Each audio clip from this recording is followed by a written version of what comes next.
Hi, I'm Dr. Eleanor Sansom and I'm a researcher at Curtin's Space Science and Technology Centre, and I'm a planetary scientist.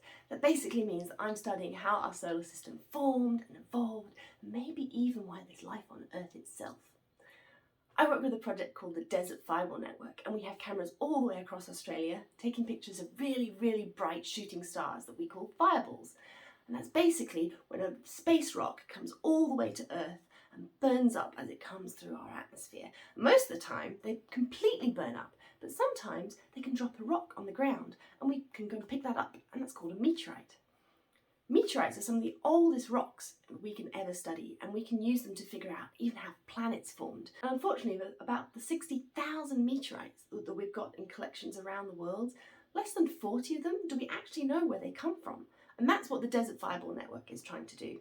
So from different locations around Australia, we can do basically what our eyes do. It can triangulate where that fireball comes through our atmosphere, figure out where it might have dropped a meteorite on the ground. We can go pick it up, but then we can also figure out where in outer space it came from originally, which is really, really cool. We also see some funky things with our camera network as well, because we're basically observing a third of Australian skies all night, every night.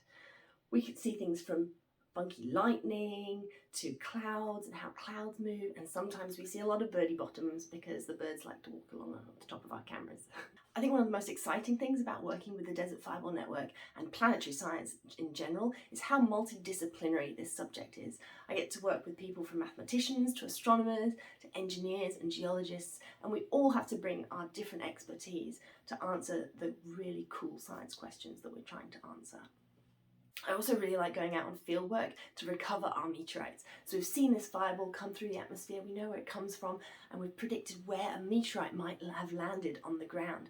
And we go out with a team of about 6 to 8 people for 2 weeks to try and find this really, really rare and unique specimen. It's really exciting, and we've got about 7 now that we've recovered using the Desert Fireball Network. And earlier this year, we've actually figured out how to recover meteorites using drones. So hopefully we can now start picking up loads more of these really cool, precious specimens.